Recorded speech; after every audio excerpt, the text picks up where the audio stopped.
A university library is, or should be, the geographic and spiritual heart of the cultural life of a university.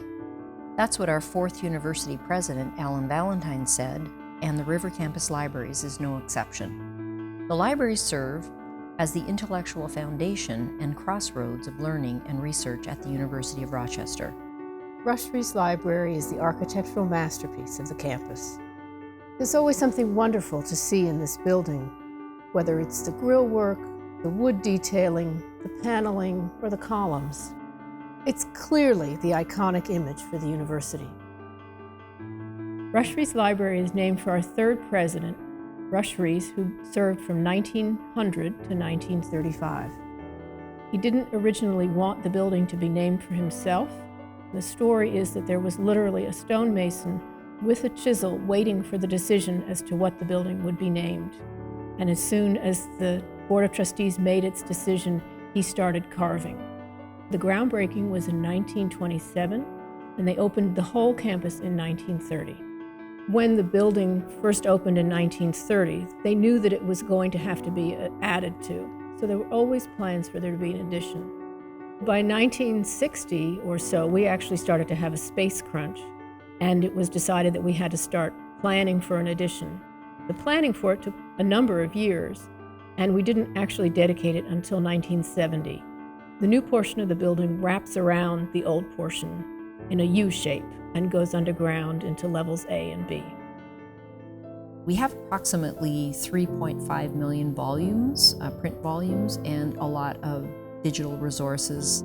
We're really strong in 19th century materials, so we have great large collections that we maintain. I think some of the most interesting items in the collection are in some of our most notable materials. The first book that was purchased for the university was a Bible, and it was used for the chapel. The first book that was purchased for the library was a book on mechanics and mechanical engineering.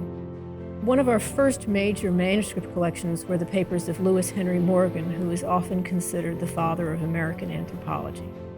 We have a really strong collection of Susan B. Anthony papers. Susan B. Anthony is renowned in this region, really fighting for the vote for females and also to gain entrance for women into the University of Rochester.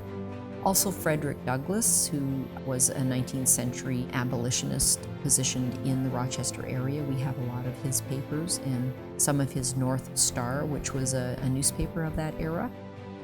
We have a letter which Abraham Lincoln wrote on the day he was assassinated. It may have been one of the last pieces of paper that he wrote upon, and he was writing to William Henry Seward. Another thing that we have, which should be of great pride to the University of Rochester student, is the manuscript of the Pledge of Allegiance, which was composed by one of our students, Francis Bellamy. So we've always been seen as the center of knowledge, and that will not change. What will change is that we more and more become a center of knowledge creation. Some of our spaces, there'll be a programmatic emphasis to them.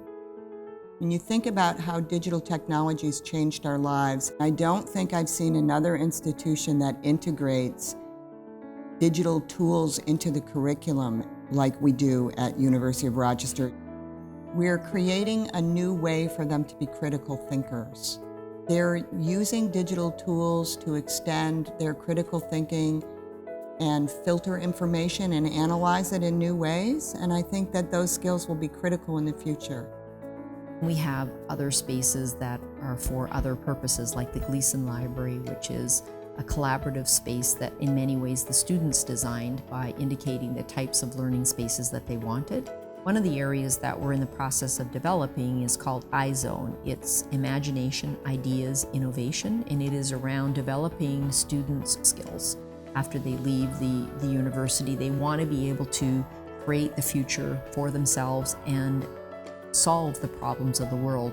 A library is a fantastic place for this kind of thing because we provide the scholarly resources to do that and the support to do that kind of thing. Whether you are entering the university as a first-year student, exploring a fresh research possibility, or delving further into a familiar subject area, the libraries are dedicated to enhancing your scholarly experience. We believe in the university's motto, Meliora, and we look forward to collaborating with you to make your Rochester experience ever better.